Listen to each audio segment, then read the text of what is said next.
नमस्कार, मैं हूं अंकित और आप देख रहे हैं बिहार की बात। आज बिहार की बात में हम बात करेंगे ओवैसी की राजनीति पर।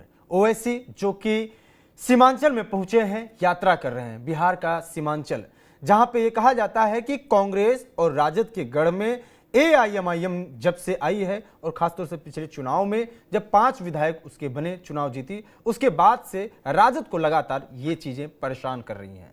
ओवैसी कई बार कोशिश किए गठबंधन के लिए, लेटर लिखे, लेकिन राजद नहीं मानी। तेजस्वी यादव को लेटर लिखा, वो भी नहीं माने। अब ओवैसी खुद न्याय यात्रा करने पहुंचे हैं, यात्रा करेंगे, विधानसभा जाएंगे। एक तरफ जहां तेजस्वी यादव बिहार में यात्रा कर रहे हैं, उनके सामने ओवैसी की यात्रा और इससे क्या मायने हैं, इन सब को समझेंगे आज के इस खास प्रोग्राम में। पहले ओवैसी ने क्या क्या कहा सीमांचल में पहुंच के, वो सुनेंगे। उसके बाद हम चलेंगे, अपने जो गेस्ट हैं उस पर डिबेट पे पहुंचेंगे। बात गलत है कि चुनाव का प्रचार आज से शुरू किया जा रहा है। चुनाव का प्रचार शुरू हो चुका है और हमारे अध्यक्ष अख्तर उल इमान साहब की लीडरशिप में काम चल रहा है। हम 2 महीना पहले भी आए थे, अप्रैल में भी आए थे। उस वक्त भी हमने कहा था कि चुनाव में हम पूरी तरह से हिस्सा लेंगे। और अब सीमांचल में 4 दिन का हमारा विजिट होगा। को बेदार कर रहे हैं कि हम मुसलसल इंसाफ की लड़ाई लड़ रहे हैं। हम चाहते हैं कि आने वाला जो विधानसभा इलेक्शन हो उसमें सेकुलर वोटों का बिखराव नहीं हो। इसकी वजह से सेकुलर वोटों को जोड़ने के लिए हमने सेकुलर अलायंस को दरखास्त भी दी। उन लोगों ने भी हमारी बात नहीं मानी, तो हम चाहते हैं कि उनसे भी इंसाफ किया जाए कि सेकुलरिज्म की बका की लड़ाई कौन लड़ रहा है और सेकुलर वोटों को बिखराव का जिम्मेदार कौन है। कि जब कभी भी ओवैसी सीमांचल को आता है तो एक हमारे जो मुखालिफ हैं, जो नहीं चाहते कि सीमांचल से इंसाफ हो, जो नहीं चाहते कि सीमांचल का नौजवान नेता बनकर उनकी आंख में आंख डालकर इंसाफ का मुतालबा कर सके, जो ये ताकतें नहीं चाहती कि हमेशा हमारी माँ और हमारे बुजुर्गों की आंखों में आंसू रहे, वो एक ही इल्जाम लगाते हैं कि मजलिस आएगी तो वोट कटेंगे। मैं आपसे पूछना चाह रहा हूं और आप इस सच्चाई को जानते भी हैं कि बीजेपी कई मर्तबा कामयाब हो गई। इसकी कामयाबी के पीछे किसका रोल रहा है? कौन बीजेपी को रोक नहीं पा रहा? पार्लियामेंट के चुनाव हुए, मजलिस ने कितने पार्लियामेंट की सीट पर इलेक्शन लड़ा? आखिर कैसे तीसरी मर्तबा नरेंद्र मोदी इस देश के प्रधानमंत्री बन गए? जब मैं सवाल पूछता हूं तो इस सवाल का जवाब कोई नहीं दे पाता है। चलिए, अब हमने अख्तर उल इमान साहब ने राजद के जिम्मेदारों को, जनाब लालू प्रसाद यादव को 2 खत लिखकर कहा कि आइए हम आपसे अलायंस करने के लिए तैयार हैं। आप अंदाजा लगाइए कि कितना सख्त और तकलीफ दे बात और फैसला हमने लिया था कि जिस पार्टी ने हमारे 4 विधायकों, उन बेईमानों को खरीद लिया, उसके बावजूद भी हमने कहा कि आइए भाजपा को रोकते हैं। एक नहीं 2-2 खत अख्तर उल इमान साहब ने लिखे। फिर एक यहां पर लीडर ऑपोजिशन तेजस्वी यादव को भी लेटर लिखा और अख्तर उल इमान ने लिखकर कहा कि हमको सिर्फ 6 सीट दे दीजिए। अगर आपकी हुकूमत बनती है तो हमको मंत्री का पोस्ट मत दीजिए। हम सिर्फ इतना चाहते हैं कि आप बीजेपी को रोकिए, फिरका परस्ती को खत्म करिए। तो सीमांचल में पहुंचे ओवैसी सीधे सीधे तेजस्वी यादव पर अटैक कर रहे हैं। वो कह रहे हैं कि कांग्रेस और आरजेडी कहती है कि हम वोट काटते हैं, लेकिन लोकसभा चुनाव में स्थिति देखिए, हम एक भी सीट पे नहीं लड़े थे, फिर भी इस तरीके से हार हुई और बीजेपी को जीतने में मदद करती है आरजेडी। इसके साथ ही ओवैसी कह रहे हैं कि हमने मात्र 6 सीट मांगा, कोई मंत्री पद नहीं मांगा। इन सब के बावजूद राजद, जो कि ये कहती है कि हम वोट काटते हैं, हमारे साथ अलायंस करने के लिए तैयार नहीं है। ओवैसी के इन आरोपों में कितना दम है, यानी कि इन आरोपों का कितना असर पड़ेगा और ये अपील कितना सीमांचल में काम करेगी, और उसके साथ ही आरजेडी का कदम क्या होगा अपनी वोटों को बचाने के लिए, इन सब पर बात करने के लिए हमारे साथ कुछ मेहमान हैं। तो आज के इस खास प्रोग्राम में हमारे जो मेहमान हैं, श्याम किशोर चौबे जी हैं, वरिष्ठ पत्रकार हैं, आलोक यादव जी हैं, राजनीतिक विश्लेषक, दीपक कुचगवे जी हैं, वरिष्ठ पत्रकार, और मोहित पंडित हैं, टीवी 9 के संवाददाता। आप सभी का बहुत बहुत स्वागत है। मैं पहले मोहित पंडित जी के पास चलूंगा, क्योंकि वहां पे हैं, ग्राउंड पे हैं, पूर्णिया में हैं। मोहित जी, क्या है अभी स्थिति जो ओवैसी पहुंचे हैं और क्या तैयारी दिख रही है, जमीन पे क्या दिख रहा है? अख्तरुल इमाम और उनके साथ ही जितने भी जो कार्यकर्ता हैं, ये लोग किस तरीके से मूवमेंट चला रहे हैं और ओवैसी की यात्रा का कितना असर पड़ सकता है? देखिए, किशनगंज में आज जो है ओबीसी की यात्रा शुरू हो चुकी है 24 से, और ये यात्रा जो है 4 दिनों की यात्रा जो है किशनगंज के अलावा अररिया में, फिर पूर्णिया में और फिर कटिहार में होगा। आपको बता दें कि 2020 के चुनाव में जो है 5 विधायक उनका जीता था, जो कि अमोड़ है, बहादुरगंज, कोचाधवन, बायसी और जोकीहाट। मगर जो पिछले बार की जो बात थी और इस बार की जो बात है वो बिल्कुल अलग है। इसमें मायने ये है कि जो पिछले बार जो है उनको ओबीसी को जो एनआरसी का मुद्दा मिला था 2020 में, और मुस्लिम जो है एकजुट हुए थे। इस बार भी एक तरह से मान के चले कि तुरुप का पत्ता उनको हाथ लगा है, और इस बार भी जो है वक्फ बोर्ड और एसआईआर का मुद्दा जो है वो उनको बैठे बैठाए मिल गया है। और इस यात्रा के मार्फत जो है वो सभी जगह घूम घूम कर जो है मुस्लिम वोट को एकत्रित करने में लगे हैं। मगर सबसे बड़ी चुनौती है कि फिर से वो 5 सीट जीत पाएंगे या नहीं, क्योंकि जो 5 में से जो 4 विधायक वो आरजेडी में शामिल हो गए थे, और पिछले विधानसभा में आरजेडी जो है 4 विधायक मिलते ही सबसे बड़ी पार्टी हो गई थी। मगर ये जो विधायक जो जीते, उनका कहना है कि जो भी हम जीते हैं अपने नाम के बदौलत, और हमने जो काम किया है इस एरिया में उसके बदौलत, इसमें एमआईएम का कोई हाथ नहीं है। मगर जिस तरह से जो है ओबीसी लगातार जो है इस चीज को भी ओबीसी जान रहे हैं कि इस बार जो उनकी स्थिति जो है कमजोर है, और लगातार जो है वो आरजेडी के द्वार पे जा रहे हैं, ढोल नगारे के साथ गुहार मोहित, लगा रहे हैं। ये कितना अपील करेगा कि जिस तरीके से ओवैसी, अख्तरुल इमान, ये लोग आरोप लगा रहे हैं कि राजद हमारे अपील को या हमको जो गठबंधन करना चाह रहे हैं, हम लेटर लिख रहे हैं, इन चीजों को एक्सेप्ट नहीं कर रही है आरजेडी। ये चीजें आम पब्लिक में कितना अपील कर सकता है? क्या कहीं ऐसा तो नहीं है कि इससे वाकई में जो पिछली बार जो रिकॉर्ड था उसको बना पाएंगे, लोगों को एकजुट कर पाएंगे कि हम तो आरजेडी के साथ आना चाहते हैं, हम तो वोट कटवा नहीं बनना चाहते हैं, लेकिन अब ये जानबूझ के हमको नहीं ले रहे हैं, दरकिनार कर रहे हैं? देखिए, लोगों में जो मैसेज है वो साफ मैसेज है। जिस तरह से एसआईआर और वक्फ बोर्ड का मुद्दा जो इस सीमांचल बहुल मुस्लिम इलाके में जो आया, इस बार जो है लोग जो है कुछ बढ़ चुके हैं एमआईएम में, और कुछ आरजेडी की तरफ जो है बढ़ चुके हैं। और एक तरफ से देखेंगे कि जो मुस्लिम वोट बैंक था जदयू का, वो जदयू आप कहीं नजर नहीं आ रहा है। यहाँ तक कि जो किशनगंज जिले में जदयू के जो जिला अध्यक्ष थे, जो पूर्व विधायक मुजाहिद आलम, उन्होंने जदयू छोड़ने के बाद उनको जो वहां पर जिला अध्यक्ष भी नहीं मिल पा रहा था। इस तरह से स्थिति है। तो मतलब पूरी तरह से 2 खेमे में बढ़ चुका है, या तो एमआईएम या आरजेडी। मगर आरजेडी जो है वो चाह रही है किसी तरह जो है ये मुस्लिम वोट बैंक चुनाव आते आते वो उनके पाले में आ जाए, क्योंकि अब एमआईएम को भी जो उस तरह से कोई उम्मीदवार नहीं मिल पा रहा है, मौजूद उम्मीदवार सिर्फ अख्तरुल इमाम को छोड़ के। जो बड़े बड़े चेहरे थे वो चले गए हैं आरजेडी में। तो उनके पास एक ये और चुनौती है कि आखिर ये जो 4-5 सीट जो मांग रहे हैं, आखिर किनको खड़ा करेंगे।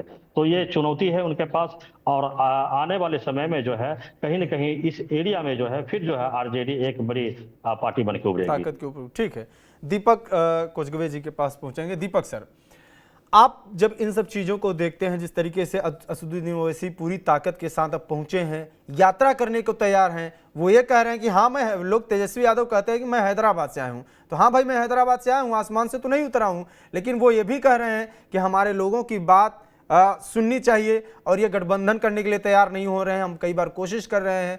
तो क्या इनके जो भी अपील हैं, जो कि अभी हमने स्पीच भी चलाया, उनका कुछ पार्ट चलाया, ये चीजें कितना काम कर सकती हैं और इससे आरजेडी को कितना नुकसान हो सकता है? सर म्यूट है, माइक म्यूट है जी। देखिए, पहले ये बात ओवैसी की बिहार में और सीमांचल में प्रवेश होना, ये तो प्रवेश कर चुके। आखिर बात क्या है इसके पीछे? क्यों ओवैसी कह रहे हैं कि मुझे लालू प्रसाद यादव या तेजस्वी यादव हमें एंट्री नहीं दे रहे हैं, हम सेकुलर फोर्सेस के साथ जा रहे हैं? पहले लालू यादव को उन्होंने पत्र लिखा, प्रेम पत्र, और अख्तरुल क्या है उनके, अख्तरुल इमाम, उन्होंने पत्र लिखा कि हमें आपके साथ गठबंधन में ले लीजिए। हम सेकुलर फोर्सेस के साथ, आप लोग के साथ रहना चाहते हैं। मगर ये उन्होंने उसका कोई जवाब नहीं दिया। फिर ये ढोल नगाड़ा लेके पहुंचे, उसके कान पर जू नहीं लेगा, क्योंकि पहले से महागठबंधन में कांग्रेस और आरजेडी ने ये मान लिया था कि ओवैसी को हमें अपने ये में नहीं लेना है। ये पहले से चल रहा था। अगर कांग्रेस भी पहल करती तो हो सकता था कि इनका कुछ कारणवश, और जिस तरह से ओवैसी की छवि है उस कारण से कुछ वोट बैंक का ध्रुवीकरण ना हो जाए, ये सब कुछ सोचकर तेजस्वी यादव या लालू यादव या महागठबंधन ने इनको नहीं दी। ये तो ये काम जान रहे थे कि मुझे नहीं देगा।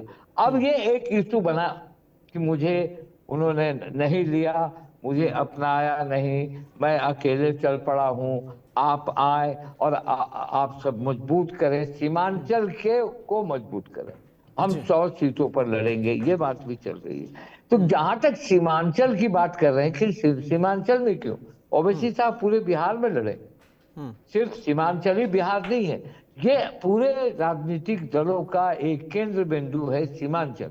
अरे सीमांचल में ठीक है 24 सीट है, 24 सीट में आप उसमें खड़े कीजिए, बाहर भी है, अन्य राज्य अन्य जिलों में भी है। तो मैं ये मानता हूं कि ओवैसी एक अच्छे वक्ता है। हालांकि उन्होंने अभी अपना कुछ ट्रांसफॉर्म किया, आपने ऑपरेशन सिंदूर के बाद देखा होगा कि उन्होंने जिस तरह से देशभक्ति दिखाई है, उन्होंने जिस तरह से भारत के लिए कहा है कि भारत जिंदाबाद पाकिस्तान मुर्दाबाद कहा, और उस डेलीगेशन में वो गए। हाल में पाकिस्तान और इंडिया के मैच के बारे में भी उनकी टिप्पणी कुछ इस ओर ले जाती है कि अब वो चाहते हैं कि हर वर्ग के हम नेता बने। तो बिहार में अब तो जैसे उन्होंने कहा कि उनके जो 4 लोगों को तेजस्वी ने तोड़कर ले लिया था अपने पार्टी में, उनका दावा है कि हम अपने बल पर जीते हैं, उनके बल पर नहीं जीते।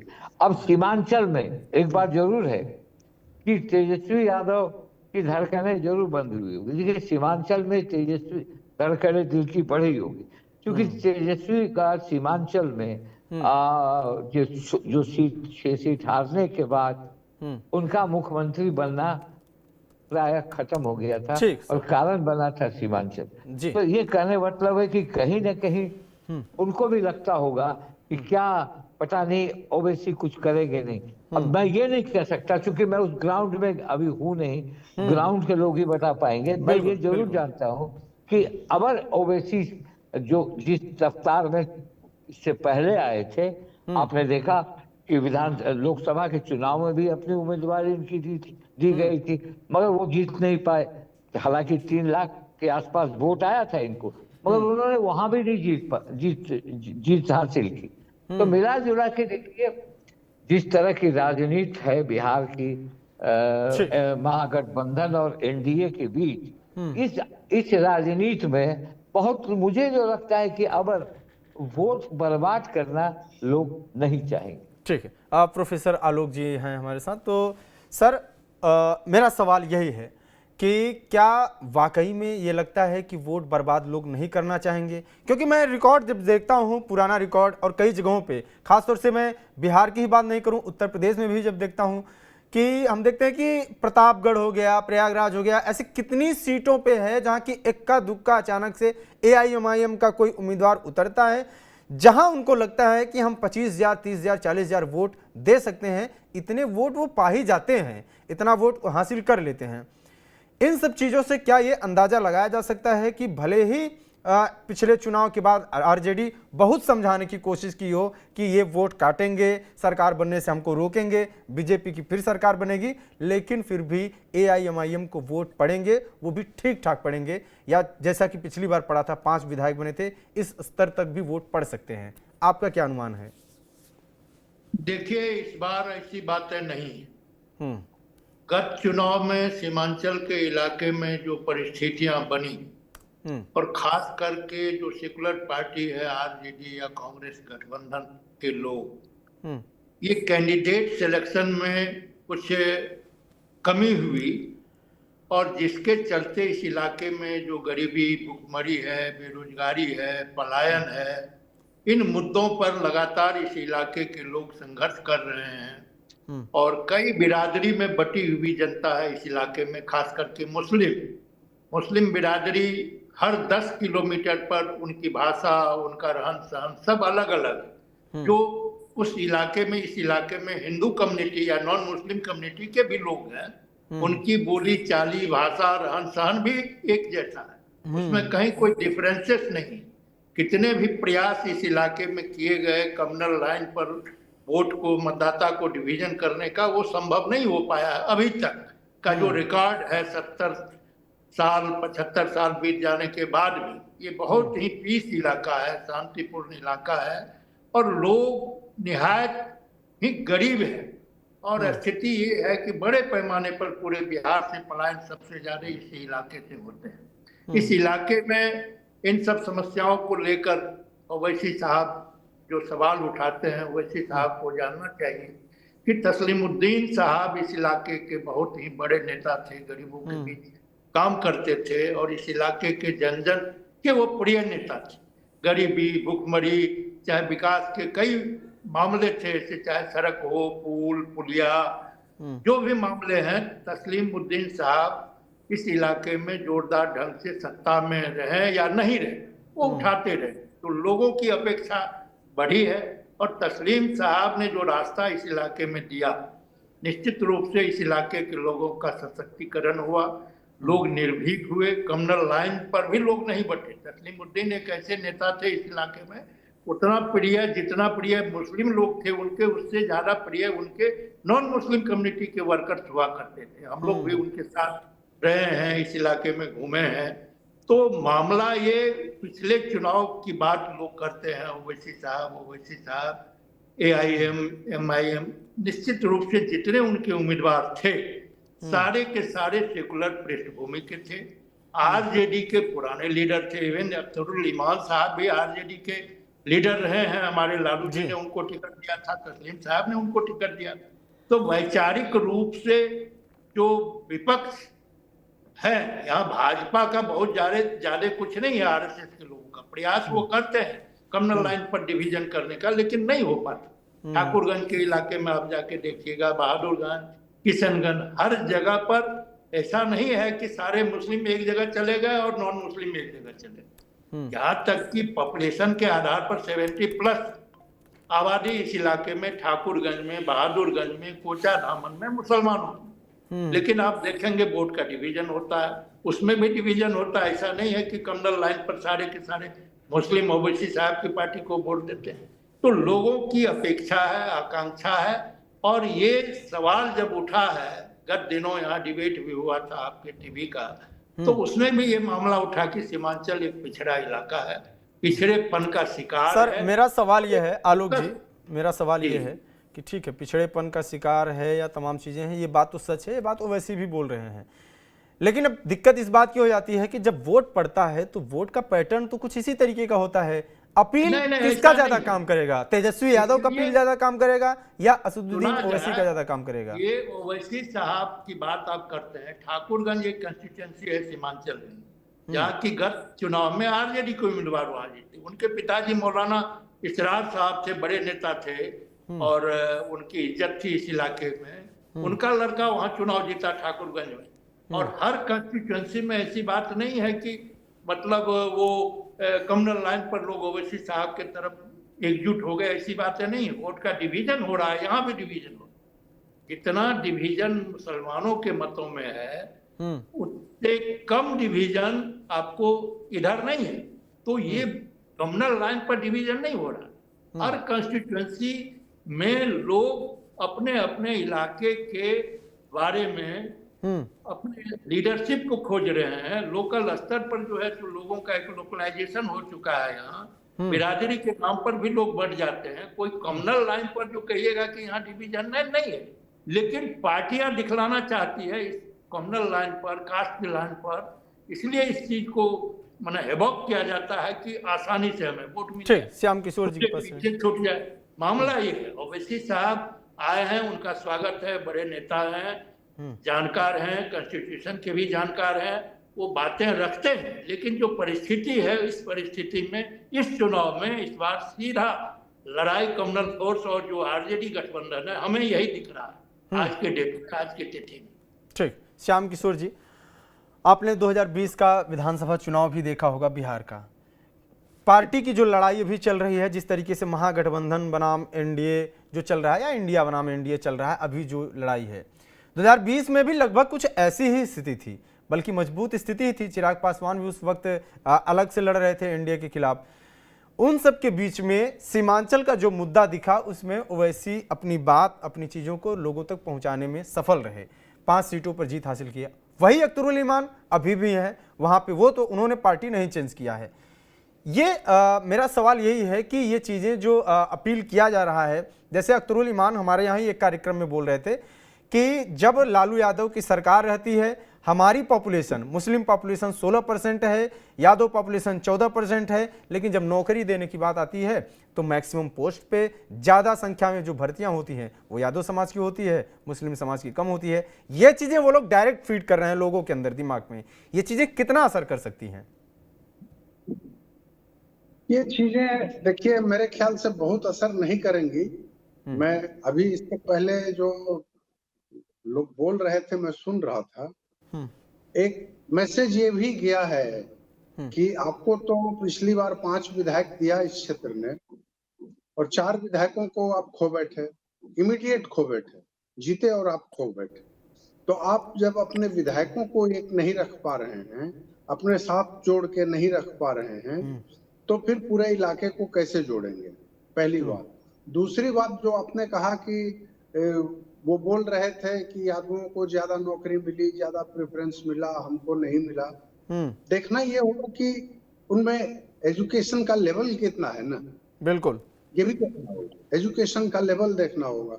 तीसरी बात कि अब हर कोई जानता है कि नौकरियां, ये जिस समय से वो बोल रहे हैं उस समय से इधर 21वीं सदी में नौकरी कोई मुख्यमंत्री चाहकर भी किसी को नहीं दे सकता है। 1-2 जगह पैरवी भले कर देवे, मुख्यमंत्री भी नहीं दे सकता। तो हर जगह कंपटीशन की बात आ रही है, तो उसमें अगर लोग compete करेंगे तो आएंगे।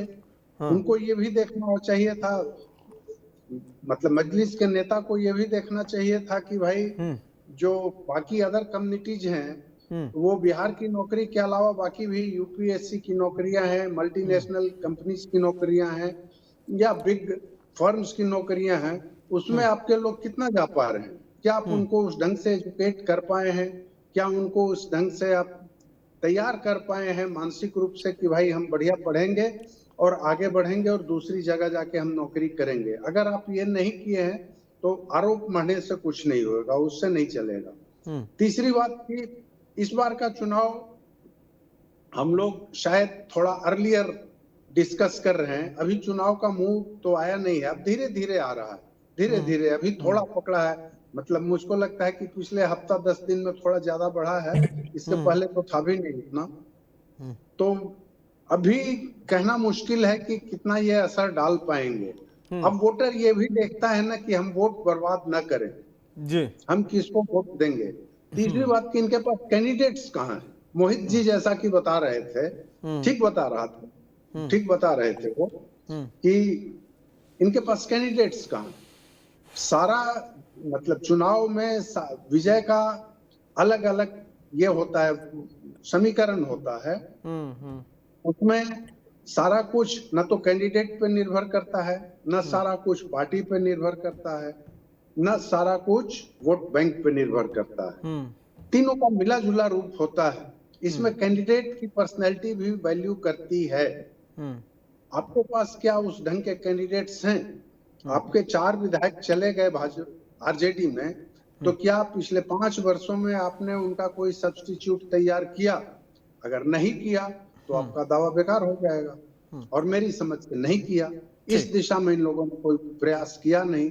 अब चुनाव के टाइम में आप जाइएगा कहीं कि भाई हमको रख लो, हमारे साथ कर लो, तो उसकी मर्जी है, रखेगा रखेगा, नहीं रखेगा नहीं रखेगा। और जो बिग ब्रदर्स होते हैं पार्टीज में, जो बड़ी पार्टियां होती हैं, उनके पास अगर कोई जाता है कि भाई हमको जोड़ लीजिए, तो वो उस पर उतना ध्यान नहीं देता है।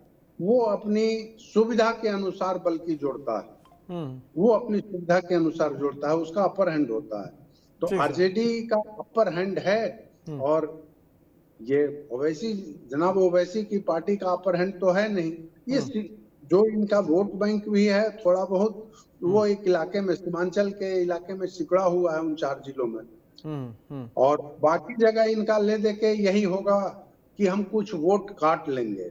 अब जब जैसे ये मैसेज जाएगा कि कुछ वोट काटने के लिए ये आ रहे हैं, तो वैल्यू खत्म हो नहीं, जाएगा। इनकी हाँ, पार्टी ठीक का है। ये कहना है सीधे कि ये लोग कह रहे हैं कि इस बार हम यहाँ तक सीमित नहीं रहने वाले हैं। हम हिंदू प्रत्याशी का भी ऐलान पहले ही कर दिया था इन्होंने एक। उसके अलावा जिस तरीके से राष्ट्रवाद की बात कर रहे हैं, नेशनलिज्म की जो बातें चल रही हैं, अब वो तो लगातार चर्चे में रहा है। किस तरीके से जब भारत पाकिस्तान का मसला हुआ तो उसमें इन्होंने बढ़ चढ़ के बोला। दूसरी चीज़ ये है कि जब प्रत्याशी की बात आती है तो प्रत्याशी तो पार्टियां टिकट वाले दिन खड़ी करती हैं।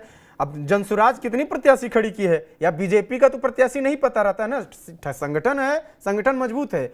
ओवैसी की पार्टी AIMIM की जो है, इन सब चीज़ों में एक पैटर्न आपको क्या लगता है, जो कि मैं जानना चाहूँगा कि विचार ज़्यादा काम करता है संगठन से ज़्यादा, जो कि बहुत तेज़ी से लोगों तक पहुँचता है, जो विचार पहुँचाते हैं, या फिर आपको लगता है कि उसके लिए नहीं, मजबूत संगठन की जरूरत पड़ेगी ही पड़ेगी? देखिए, संगठन की ही जरूरत पड़ती है। विचार जो है, विचार मंच की चीजें हैं। विचार सबके अच्छे होते हैं। किस पार्टी का बोलेंगे कि इनके विचार गड़बड़ है, या किस पार्टी का जो वो एजेंडा थ्रो करते हैं वो गड़बड़ है, सबका ठीक रहता है। और ऑलमोस्ट सब में कुछ न कुछ बातें कॉमन रहती हैं। मुख्य चीज है संगठन, आपका ये कैंडिडेट, और बूथ लेवल तक आपके कितने कार्यकर्ता हैं और वो कितना एक्टिव रहते हैं। मुख्य चीज यही है। वो चीज इनके पास मेरी समझ से उसका अभाव है। दीपक सर से एक सवाल ले लेंगे, फिर आएंगे मोहित जी के पास, क्योंकि शायद उनको निकलना भी है। दीपक जी, विचार की बात हम कर रहे थे, तो ओवैसी जो अपील करते हैं, क्या धार्मिक अपील जो है वो कितना काम कर सकता है? जैसे जब बात करते हैं बीजेपी की, तो बीजेपी बात करती है राष्ट्रवाद की या हिंदुत्व की बात करती है। बीजेपी को छोड़ दें तो ओवैसी का जो पैटर्न हैदराबाद से लेते हुए देश भर में और जगहों पे रहा है, ये चीज़ें कितना अपील कर सकती हैं? खासतौर से बिहार में जिस तरीके से 2020 के चुनाव में जो चीज़ें दिखी, वो काफ़ी ज़्यादा आश्चर्यजनक रहा। हालांकि ये लोग कोशिश किए पश्चिम बंगाल में भी, लेकिन पश्चिम बंगाल में सफल नहीं हुए। क्या ऐसी स्थिति हो सकती है कि पश्चिम बंगाल जैसा भी हो कि चलो ठीक है, एक बार तो हो गया, अब दोबारा अवसर नहीं देंगे?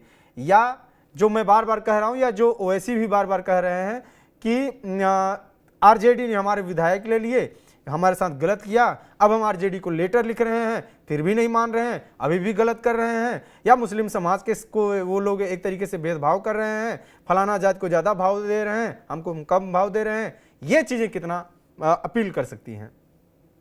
देखिए, ओवैसी की राजनीति कुछ एक अलग तरीके की राजनीति है, और उस राजनीति को जिस तरह से वो हैदराबाद में चला रहे हैं, बिहार में आना चाहते हैं। बिहार में वो तो कहीं भी वो आ सकते हैं, किसी भी प्रदेश में जा सकते हैं। बिहार को एक वो बनाना चाहते हैं एक्सपेरिमेंट, कि हम यहाँ से कहाँ तक जा सकते हैं। हालांकि बीच में एक्सपेरिमेंट में वो सफल हुए थे, उसके बाद उनके हौसले में कुछ इजाफा हुआ था। वो हौसला इजाफा में वो देखे कि लोकसभा का चुनाव भी लड़ रहे, मगर उसमें उनको सफलता नहीं हुई।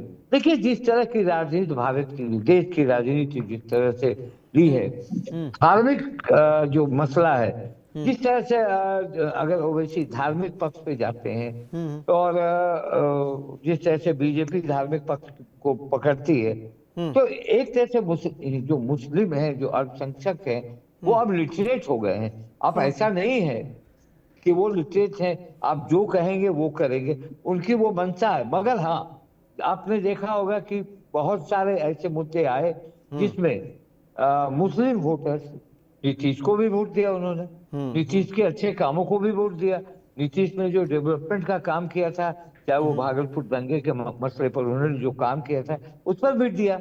मगर चूंकि देखिए, बीजेपी अल्पसंख्यक को सबसे बड़ी परेशानी अगर मैं कहूँ तो जिस तरह से भाजपा ने उनको हर चीज में कटघरे पर खड़ा किया, तो वो चाहते हैं कि अब ये सब कुछ नहीं चलेगा, हम एक ऐसे पार्टी को, एक ऐसे गठबंधन को देंगे जो हमारी बातों को मजबूती से रखेगा और हमारी हिफाजत करेगा। कभी सरकार में हम आ गए तब भी हमारी वो हमको मेरे प्रतिनिधित्व हम उसका करें, वो हम करेंगे, हम उनके साथ रहेंगे। तो ये जो ओवैसी आ रहे हैं, 1.32% वोट उनको सीमांचल में मिला था, 1.32%। तो बहुत मेहनत करनी पड़ेगी। और हैदराबाद में से आकर यहाँ जब आएंगे और ये जिस तरह से क्राइसिस आर्मी का है, उनके पास फोर्स का क्राइसिस है, तो मुझे लगता है कि कांग्रेस भी जिस तरह से, आप देखिए सीमांचल में लोकसभा का चुनाव ही देखिए ना, किशनगंज से कांग्रेस जीत गए, कटिहार से कांग्रेस जीत गए, यानी 12 विधानसभा तो ऐसे ही हो गया। अगर आप मानते हैं तो किशनगंज दो सीट पर तो वो पूर्णिया से पप्पू यादव जीत गए। तो मेरा ये कहना है कि वोटर्स अपने वोट को वेस्ट नहीं करना चाहते, प्रयास तो हम सबको करना चाहिए। हैदराबाद से वो चलकर आए हैं तो उनको भी कुछ आशा होगी, और ये होगा जो जितने भी वो जानते थे कि हमें तेजस्वी नहीं एक्सेप्ट करेंगे, क्योंकि तेजस्वी अपने वोट बैंक में क्यों चेंज लगाएंगे, और इसलिए उन्होंने नहीं करेंगे तो मैं एक इशू करूंगा, और जब अगर वोट कट जाएगा, कोई हार जाएगा, तो मेरे माथे पर ये तोहमत अगर लगाएंगे इन्होंने बीजेपी को जिताने में मदद की, तब मैं कहूँगा मैं तो उनके पास जाना चाहता था, उन्होंने मुझे नहीं दिया। तो ये सारी बातें हैं। और अब देखिए 24 का चुनाव, अभी तो चुनाव पूरे जिसको कहते हैं पूरे जवानी में नहीं है, चुनाव प्रचार भी पूरे ये में नहीं हुआ है। ठीक है, कौन उम्मीदवार जाएगा, कैसा उम्मीदवार जाएगा और क्या होगा, ये तो टिकट बंटवारे और उम्मीदवार के चयन के बाद ही बहुत ठोस निर्णय लिया जा सकता है। धन्यवाद। अच्छा, अब किसी मुझे दूसरे चैनल में जाना, बिल्कुल बिल्कुल बिल्कुल ठीक है, धन्यवाद। मोहित जी के पास चलेंगे। मोहित जी, ये तो बातें हो गई कि क्या क्या असर पड़ सकता है। अभी आप ग्राउंड पे हैं, क्या स्थिति देखने को मिलती है जब आप ग्राउंड पे जाते हैं और लोगों से जब बातचीत करते हैं? क्या वाकई में ये लगता है कि कैंडिडेट्स का चुनाव करना ओवैसी के लिए मुश्किल होगा, या जिस तरीके से दूसरी पार्टियां या नई पार्टियां, चाहे अब आप कह लें कि प्रशांत किशोर की पार्टी है कैंडिडेट्स का ऐलान करती है, या बीजेपी कई बार नए कैंडिडेट्स का ऐलान करती है, पार्टी के नाम पे ओवैसी के सिंबल पर किस तरीके से वोट हो सकता है? देखिए, सभी वक्ताओं ने जैसे बताया कि सीमांचल जो है एकदम पिछड़ा इलाका है, यहाँ बाढ़ की समस्या है और शिक्षा के मामले में जो है बिल्कुल नीचे पैदान पे है। यही वजह है कि सीमांचल जो है राजनीति का प्रयोगशाला रहा है, और जो बाहर के उम्मीदवार है, चाहे एमजे अकबर हो, साहबुद्दीन साहब पत्रकार जो वो हो, या शाहनवाज हुसैन जी हो, वो किशनगंज आते हैं और चुनाव लड़ते हैं, जीतते हैं। मगर जो लोगों को जिस उम्मीद से वो इन लोगों को जिताते हैं, उस उम्मीद पे जो है वे लोग खड़े नहीं उतरते हैं। यही वजह है कि सीमांचल आज भी पिछड़ा है। बस ये जो सीमांचल का इलाका है, इसी को भुनाने के लिए इस बार ओवैसी साहब पिछले बार भी आए थे और इस बार भी आए थे। पिछले बार उन्होंने 4 विधायक तो ले लिया था, इस बार वो 6 सीट मांग रहे हैं। जो 6 सीट है उसमें 22 है, जो कि हाट है, कोचाधावन है, बहादुरगंज है, अमोर है, और एक पश्चिम चंपारण की तरफ ढाका है। ये 6 सीट की मांग वो कर रहे हैं, और वो चाह रहे हैं कि किसी तरह आरजेडी जो है ये 6 सीट उन्हें दे दे, ताकि वो 6 सीट पे जीत के जो है वो विधानसभा तक पहुंच सके। मगर इस बार की जो बात है, वो 6 जो आरजेडी के जो में शामिल हो गए विधायक जो एमआईएम के हैं, इसके अलावा कोई प्रत्याशी जो है ऐसा कोई अब बचा नहीं है। अगर सीमांचल की बात करें तो सीमांचल में कई ऐसे विधानसभा हैं जिसमें कि हिंदू जो है अल्पसंख्यक है, वहाँ मुस्लिम की संख्या ज्यादा है। तो जाहिर सी बात है वहां पर बीजेपी का कोई उम्मीदवार काम नहीं करेगा, गठबंधन में जो जदयू है वही काम करेगा।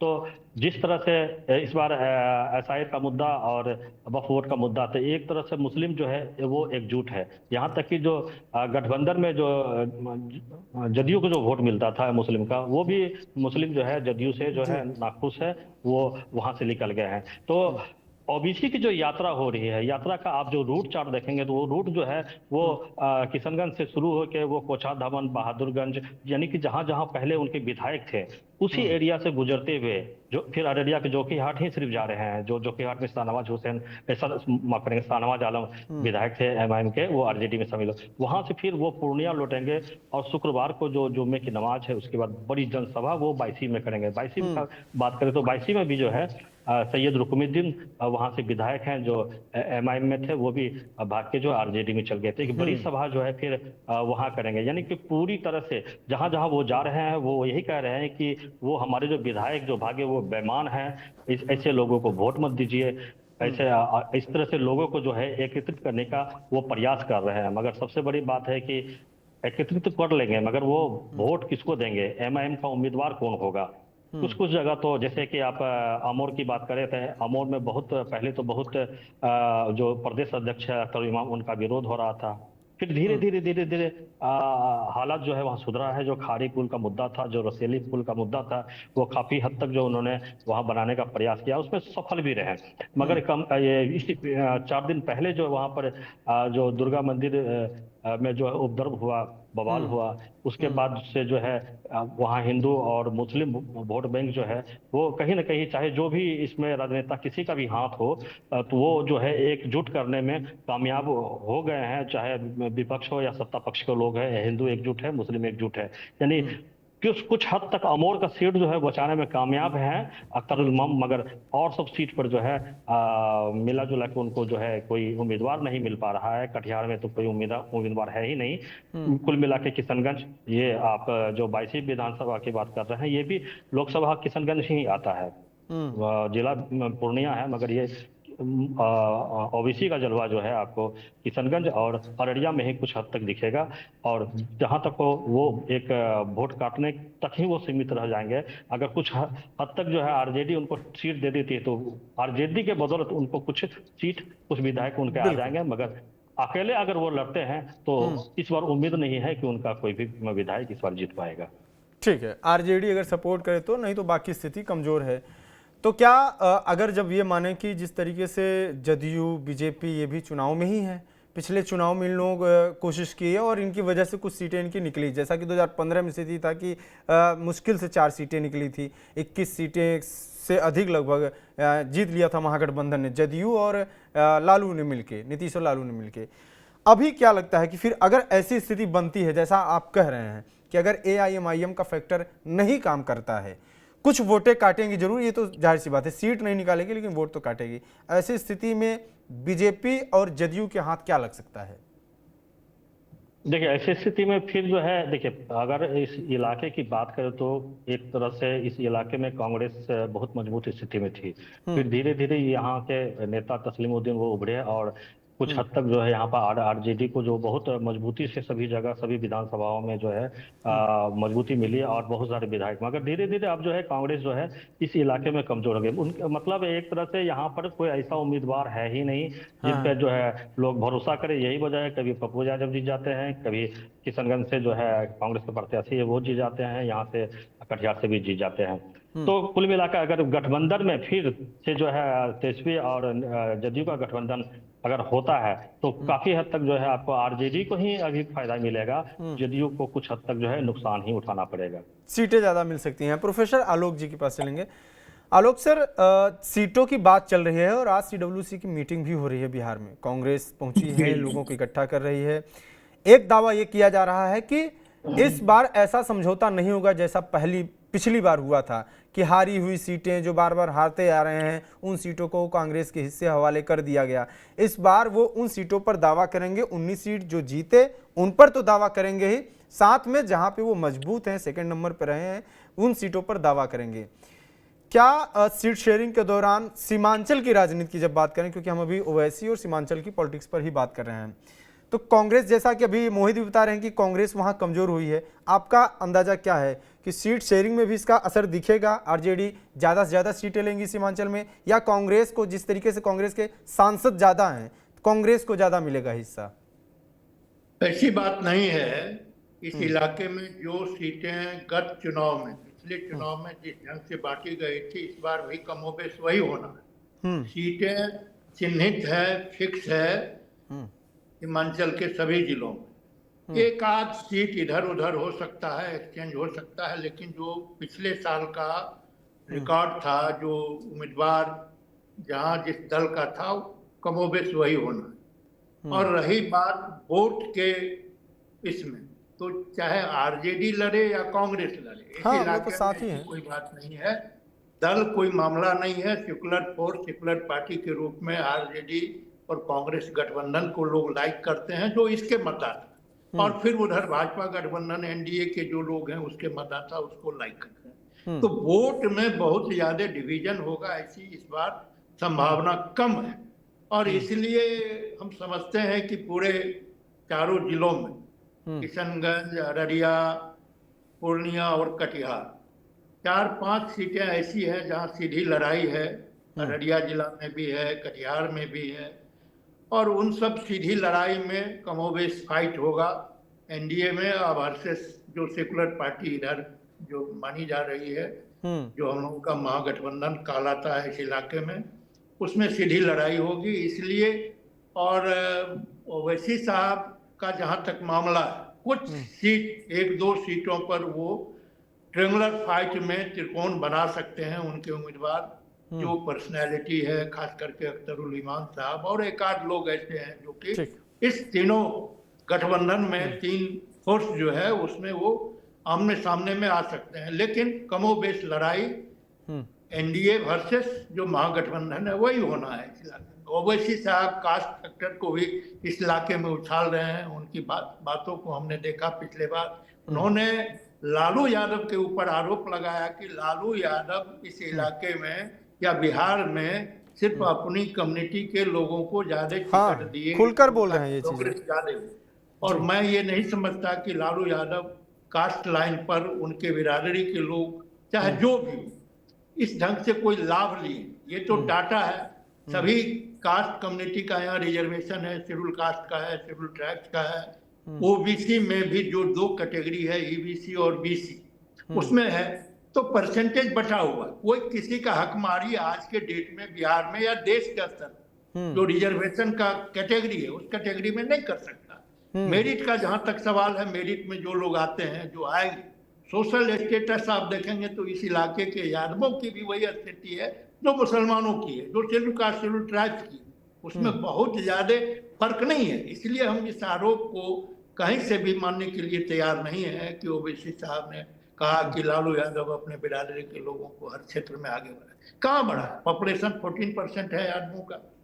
14% में आप उसका जब देखिएगा सोशल और इकोनॉमिकल स्टेटस आज के डेट में देखिएगा तो कई ऐसी अति पिछड़ी जातियां हैं बनिया कम्युनिटी में जो कि वो यादव से ज्यादा डेवलप्ड है, चाहे वो नौकरी का सवाल हो, इकोनॉमिक स्टेटस हो। तो इसलिए ये सब बातें हम नहीं समझते हैं कि अच्छी बातें हैं। एक तो कम्युनल लाइन पर भाजपा बंटवारा करना चाहती है और दूसरा ओवैसी साहब कास्ट लाइन पर लोगों को बांटने का प्रयास कर रहे हैं, जो इस इलाके में चलने वाला नहीं है। मेरा यही कहना। ठीक, श्याम किशोर जी, एक समीकरण और बन सकता है इसके अलग, इससे अलग, क्योंकि अभी चुनाव नजदीक है, बस अभी सब कुछ फाइनल नहीं हुआ है। कुछ छोटी पार्टियां भी, जैसे पिछली बार 2020 के चुनाव में भी हुआ था कि मायावती की पार्टी और उपेंद्र कुशवाहा की पार्टी, ये सब मिल के एक अलायंस इन्होंने बनाया था। अभी क्या है कि आईपी गुप्ता है, उनकी भी पार्टी है, पान पार्टी, अब वो बढ़िया भीड़ इकट्ठा कर रहे हैं और वो भी यही बोल रहे हैं कि सीमांचल में ही हमारा वोट बैंक ठीक ठाक है। उसके साथ ही बीएसपी से भी हो सकता है कुछ बातचीत हुई हो, या ये कंफर्म नहीं है। लेकिन जो आदिल हसन, हम प्रवक्ता कई बार जुड़े भी हैं एआईएमआईएम के, उन्होंने कई बार बोला कि तेज प्रताप हो गए और कई लोगों से इस तरीके की बातें चल रही हैं कि हम एक अलायंस बना सकते हैं। ऐसी स्थिति अगर बनती है, कुछ लोग जुड़ते हैं, तो क्या ये चीज़ें कुछ छोटे छोटे वोटों को जोड़ सकती हैं, या फिर यही कहना होगा कि अभी अब जनता सब समझ गई है, अब इस बार जनता पूरी जागरूकता के साथ सीधे वोट करेगी या तो एनडीए को या तो इंडिया को? देखिए, बिहार चुनाव न 2015 का है न 2020 का है। ये 2025 का चुनाव थोड़ा अलग है, मुझको अलग लग रहा है। और इसके पीछे कारण एनडीए या इंडिया ब्लॉक नहीं, इसके पीछे कारण आपका जनसुराज पार्टी। जनसुराज पार्टी कितनी सीटें ले जाएगी, कितना वो मतलब किस हद तक सक्सेसफुल होगी, अभी कहना मुश्किल है, तो किसी के लिए भी कहना मुश्किल है। लेकिन उसने चुनाव को इंटरेस्टिंग बना दिया है। इस स्थिति में जो आप बोल रहे हैं कि ये ओवैसी, जनाब ओवैसी की पार्टी, और मान लिया कि तेज प्रताप हो गए, कुछ बसपा हो गई, कुछ और इस ढंग के लोग जुट के ही क्या कर लेंगे, कितना बिगाड़ लेंगे। चुनाव के लिए पहले से फील्डिंग करनी होती है, वो फील्डिंग अभी हुई नहीं है यहाँ। तीसरी बात कि जब चुनाव में शुरू में तो जो मोमेंटम बनता है, जिस समय चुनाव की घोषणा हो जाती है, उसके बाद लेकिन जब वोट पैटर्न बनता है वोट होने से 2-3 दिन पहले, मतलब उसके पहले तक तो केवल क्या कहिएगा कि लोग एक दूसरे को ललकारते ही रहते हैं। मतदाताओं के बीच वो मैसेज बड़ा तेजी से जाता है। जब इंटरनेट का जमाना नहीं था तब भी जाता था। वो पता नहीं कैसे, अब इसका क्या कैलकुलेशन है अभी आप लोग समझते होंगे, मैं तो नहीं समझ पाता हूं, लेकिन वो मैसेज चला जाता है और एक तरफ से वोट फिर पड़ना शुरू हो जाता है जिसको देना होता है, बाकी लोग अपना किनार दर किनार हो जाते हैं। तो मुझको नहीं लगता है कि वो बहुत असर डाल पाएंगे। और अब बसपा किस हद तक ओवैसी साहब के साथ गठबंधन करेगी या तेज प्रताप की सत्ता आगे बढ़ेंगे, अभी कहना मुश्किल है। अभी तो बड़ा अर्लियर हो जाएगा कहना, लेकिन अगर जाएंगे भी तो ये बहुत कुछ नहीं बिगाड़ पाएंगे। हाँ, कुछ कुछ वोट तो जरूर काटेंगे। और पिछले चुनाव का अगर हम लोग देखें तो कई सीटें ऐसी हुई जो बहुत मार्जिनल वोट से जीत हार का सबब बनी। तो वैसी सीटों पे जरा खतरा होगा। ठीक, वैसी सीटों पे मोहित जी क्या है 2020 का जो समीकरण था, जिस तरीके से बीएसपी और उपेंद्र कुशवाहा इन लोगों के साथ गठबंधन करके इन्होंने कुछ तो कमाल की दिखा ही दिया, इन सब चीज़ों की तरह क्या इस बार जब आप बात करते हैं ग्राउंड पे क्या बात होती है और क्या दिखता है कि क्या अगर पान पार्टी या तेज प्रताप यादव या बीएसपी ऐसे कुछ लोगों से अलायंस का अगर कुछ समीकरण, क्या समीकरण ऐसा कुछ बनता दिख रहा है, और अगर बनता है तो कितना नुकसान हो सकता है आरजेडी को या महागठबंधन को? देखिए, हर चुनाव से पहले जो है इस तरह की पार्टी जो है वो आती है और मोल भाव करती है। जिस तरह आप पान पार्टी की बात कर रहे हैं, तो वो भी अभी वो कह रहे हैं कि हम अभी मेरे लिए जो है सभी का दरवाजा खुला हुआ है, चाहे एनडीए हमारे साथ आ जाए, हम उनके साथ हो जाएंगे तो उनकी सरकार बन जाएगी। अगर आरजेडी से हम मिल जाते हैं, इंडिया गठबंधन से उनके साथ हम मिल जाते हैं तो उनकी सरकार बन जाएगी। तो इस तरह का मोल भाव जो है वो हर चुनाव के समय में होता है। पिछले के चुनाव में भी पप्पू यादव की पार्टी जाप, एसडीपीआई, उपेंद्र कुशवाहा, इन लोगों ने गठबंधन किया था और सीमांचल के इलाके के अलावा बिहार में सभी जगह जो है वो अपनी पार्टी के प्रत्याशी को खड़ा किया था, मगर कोई ऐसा कोई फर्क नहीं पड़ा। पान पार्टी की बात जहां तक करें तो वो सिर्फ एक ही मुद्दा लेके वो इस बार आई है कि देखिए, पान समाज को यानी तत्मा समाज को जो है मानदलित में शामिल किया गया था और उनको इस बार जो है फिर हटा दिया गया। तो इसको मुद्दा बना के चल रहे हैं वो। तो ये जो पान पार्टी का जो मुद्दा है, हाँ, उनका संगठन पान पार्टी का मजबूत है। अगर आप देखेंगे गांधी मैदान में रैली हुई थी, गांधी मैदान लगभग भर गया था, और जहां भी उनका होता है तो एक जिस तरह कट्टरता की बात होती है ना, वो पान समाज कट्टरता, मतलब वो पान समाज कहीं भी अगर रैली होती है तो वो एकजुट होकर वहां जा रहे हैं। मजबूती तो दिख रही है। इसके अलावा जो है बसपा की बात करें तो बसपा पे सीमांचल में बसपा कहीं नहीं दिखती है। वैसे आज पूर्णिया में बसपा के जो राष्ट्रवाद सांसद हैं वो भी आए हुए हैं और यहाँ जगह जगह जो है वो मीटिंग भी कर रहे हैं, मगर इस तरह का पूर्णिया में बसपा का कोई प्रभाव नहीं है। हाँ, पान पार्टी जो है वो कुछ हद तक जो है मामला को बिगाड़ सकती है। कहीं कहीं कुछ जैसे कि कोढ़ा विधानसभा है, पूर्णिया सदर में भी पान समाज के लोगों का संख्या ज्यादा है, तो कहीं ना कहीं नुकसान अगर पहुंचाएंगे तो ये सरकार या एनडीए को ही कहीं ना कहीं नुकसान पहुंचाएंगे। आरजेडी और जो इंडिया गठबंधन है उनको कहीं से नुकसान पहुंचाने के लिए नहीं जा रही है। बस इन लोगों का मांग है, अगर एक भी सीट, अगर दो भी सीट अगर मिल जाती है चाहे किसी भी और से, तो वो अपना एक विधायक, अपना प्रतिनिधि बनाना चाह रहे हैं। बिल्कुल ठीक है। आलोक यादव जी, श्याम किशोर जी, मोहित पंडित जी, बहुत बहुत धन्यवाद। तो फिलहाल बिहार में जो चल रहा है उसमें यह है कि ओवैसी जिस तरीके से लगातार रैलियां कर रहे हैं, और ओवैसी का जो वो दावा है कि वो ये चाहते हैं कि जो मुस्लिम समाज है वो एकजुट हो और वो इस बात को समझे कि उसके साथ लालू यादव या उनकी पार्टी ने गलत किया है। अगर ऐसा ओवैसी कहते हैं तो दूसरी तरफ एक बात और है कि फिर वो गठबंधन क्यों करना चाहते थे, बार बार गठबंधन भी करना चाहते हैं, आरोप भी लगाते हैं कि हमारे लोगों को तोड़ दिया। ये बात अलग है कि ओवैसी यही समझाते हैं कि हम तो सिर्फ दिखाने के लिए कोशिश कर रहे हैं कि देखते हैं कि मुस्लिम समाज को या उनके प्रतिनिधित्व को आरजेडी अपने साथ लेती है या नहीं। फिलहाल क्या कुछ होगा सीमांचल की राजनीति में ये तो देखना होगा, लेकिन चुनाव की शुरुआत हो चुकी है, आगाज हो चुका है, तमाम नई पार्टियां आ रही हैं। इन सब का कितना असर पड़ेगा बिहार की राजनीति पर ये देखना होगा। आप सभी की क्या राय कमेंट बॉक्स में जरूर बताएं। देखते रहिए बिहार की बात। नमस्कार।